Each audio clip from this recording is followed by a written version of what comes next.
pas dans les départements où la situation est la plus critique. Néanmoins, on a une dynamique qui est très défavorable, avec sur la dernière quinzaine une évolution assez forte de nos différents indicateurs, puisqu'on est passé en une dizaine de jours du simple au double. C'est-à-dire qu'on était à peu près 100 pour 100 000 habitants il y a 10 jours, on est maintenant à 200 pour 100 000 habitants. C'est réparti sur l'ensemble du territoire.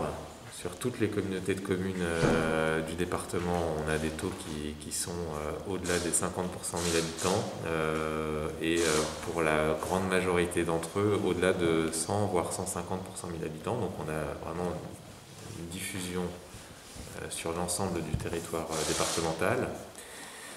On a des clusters qui sont globalement à chaque fois maîtrisés, mais cette augmentation des taux n'est pas liée à un ou deux clusters bien identifiés, c'est plutôt lié à une diffusion du virus sur l'ensemble du territoire départemental.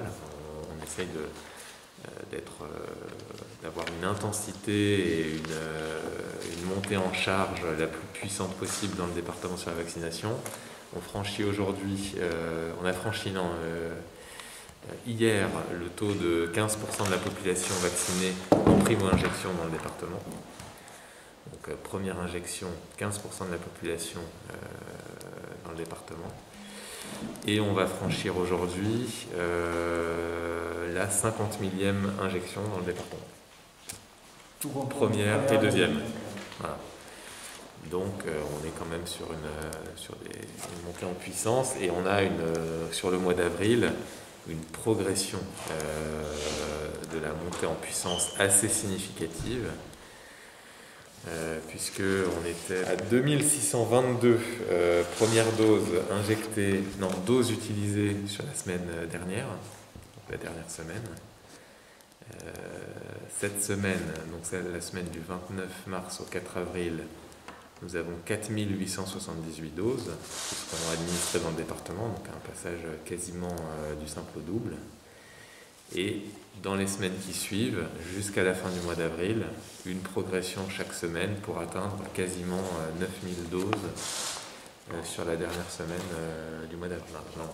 Dans le cadre des décisions qui ont été annoncées au niveau national, de réussir à inverser la tendance, à stopper le virus pour pouvoir, et ça de le faire en avril, pour pouvoir en mai imaginer des réouvertures en fonction de l'évolution de la situation épidémique, puisque c'est bien la situation épidémique qui permettra, ou pas, mais on espère qu'il permettra les réouvertures au mois de mai.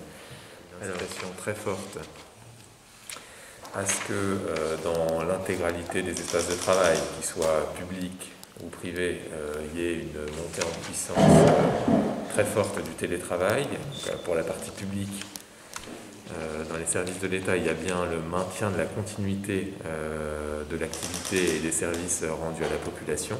Donc il n'y a pas de modification des accueils, des guichets, etc., que ce soit dans les services publics de l'État, dans les autres services publics ou dans les services postaux par exemple. Donc il y a bien le maintien de la continuité de l'activité.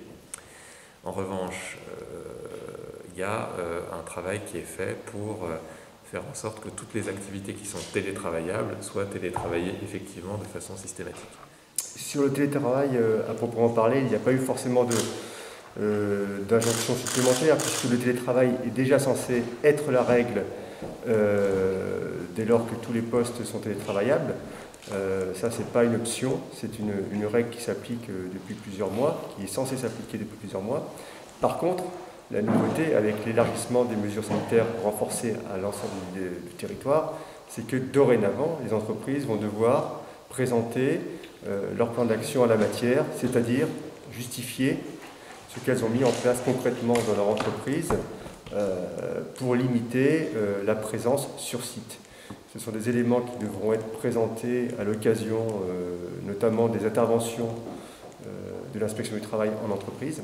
Un enjeu d'augmenter le recours au télétravail dans le mois d'avril. Dans une logique un peu de responsabilité collective, c'est un effort qui est fait sur le mois d'avril pour, dans tous les domaines, essayer de faire en sorte de casser la dynamique épidémique pour revenir le plus vite possible à une situation qui permet d'envisager des réouvertures. Donc, deux éléments particuliers sont ajoutés sur une base réglementaire départementale, c'est-à-dire un arrêté préfectoral. Premièrement, l'interdiction de la vente de boissons alcoolisées à consommer sur place. Et deuxième élément nouveau, c'est l'interdiction de consommer de l'alcool sur la voie publique. Donc ça, c'est deux éléments qui feront l'objet d'un arrêté préfectoral qui sont dans un cadre national. Ça s'applique en fait sur l'intégralité du territoire national et ça a été annoncé par le Premier ministre hier matin.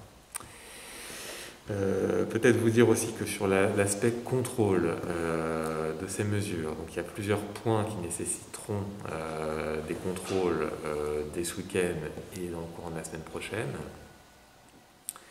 L'un des premiers points, c'est le contrôle du respect des nouvelles dispositions relatives au commerce, donc à partir principalement de mardi. Et le deuxième point, c'est les déplacements interrégionaux. Dont vous avez entendu, et ça s'appliquera naturellement dans le département, qu'ils feront l'objet d'une tolérance pendant ce week-end.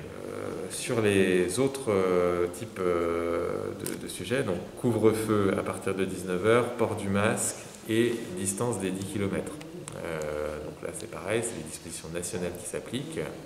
On peut rester en extérieur sans avoir à remplir une attestation, simplement en justifiant de son domicile, et pour une durée qui n'est pas limitée. Simplement, on reste dans la fenêtre du couvre-feu.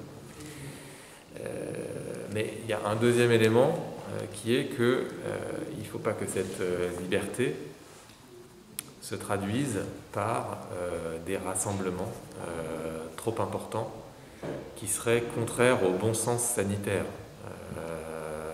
Voilà. Il y a des efforts qui sont faits dans tous les domaines avec des impacts économiques importants.